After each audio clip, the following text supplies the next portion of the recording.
Hi everyone, it's Margaret here with 60andMe. Welcome to a new day of your life.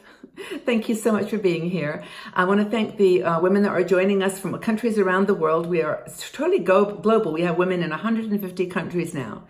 And it's really wonderful to know that this community is growing and hopefully helping women in their 50s, 60s, 70s to make the most of this life. So thank you. And tell a friend about 60andMe. The more the better, and we really do appreciate your support. Now, I'm drinking my cup of tea this morning. I've got my paca. It's a Charmante Cassis. It's berries, berries, black currants, and something else, strawberries, I think. It's a really nice drink. So hopefully you're doing well. Now, I've got a really cool topic I want to chat with you today about going back to work in your 60s. It may not be something that all of you are interested in, but it's something that I think is really, really a useful topic, since so many of us are finding ourselves short of cash in our 60s, wanting to do some extra work. And this is not necessarily full-time, but going back into the workplace. But before I do that, I want to mention to you something very special today. And that is that this particular show is sponsored by our Patreon supporters.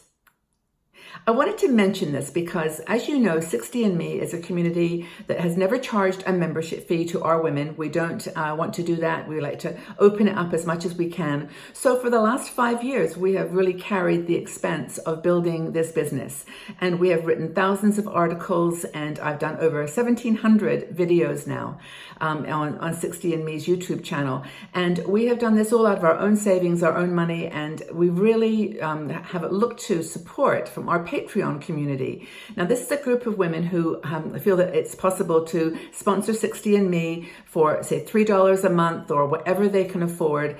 And with that money, we've really been able to keep this business going, all the different expenses that we have with the website and other technical issues, and also putting together a lighting setup like the one I'm using here so that I can do my videos and my interviews into the night, because when it gets dark, it's hard. Anyway, they have given of themselves, and what do they get back? Well, they get my thanks, and this is what I'm thanking them right now. All you women in our Patreon group, thank you.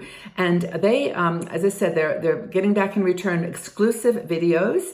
I just went on a trip this weekend to Italy, and I do a video just for them, and we have a different kind of relationship in that it's a smaller group, and we can have a conversation off the Facebook grid, so we can talk about things in a bit more private way on Patreon. And they get exclusive videos and lots of more engagement with me personally. And if you are interested in helping, I really would appreciate it. It's patreon.com/60andme, patreon.com/60andme. So thank you to the Patreon sponsors and patrons who have stood by us through this last year while we've been going, and I really do appreciate your support and invite you to join us. So the topic today, going back to work. Who wants to do that? Yes, of course, we retire in our 60s and then we think, oh, I never want to work again, freedom. But it's not always that easy. Sometimes our costs of living are more than we thought. Sometimes we just miss the company. Sometimes we miss the purpose. So you want to go back into the workplace, and it's hard. It's challenging. Now, Ginny McReynolds wrote this article about going back herself as a mature woman to the same job that she did when she was younger. Now, this is something we've talked about before, is that when you are retiring or leaving your job, don't broadcast it to the world in such a way that you close doors. Say I'm going off on a new adventure, or I'm going to do this, and you can call it retirement if you want, but then keep the doors open so that if you do want to go back as a consultant or in some kind of other way, the job, you did it for so many years, you are of value to that company. Now, it doesn't always work that way. Sometimes you're let go because the company's changing and downsizing, but it's good to keep your options.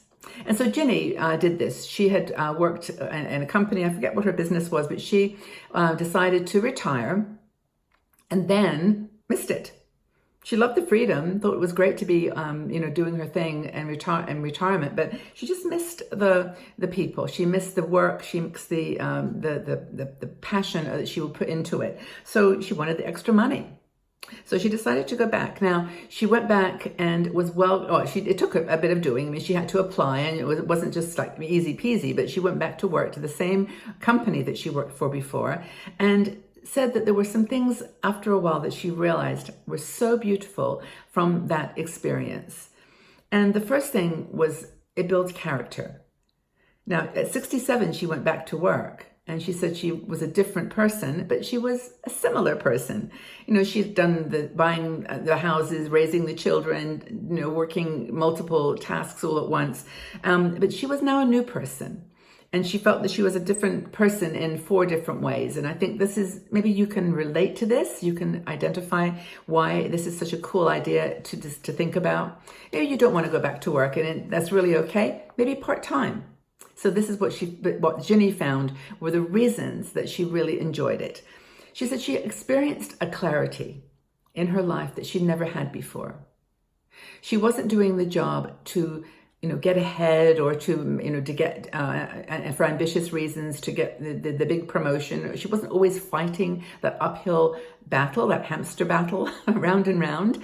But she was doing it because she loved the work and she knew how to do it. And she had so much experience with it. It came easy.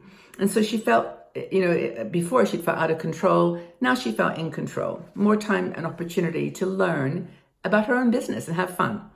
She said she's more interested and engaged in what she's doing now.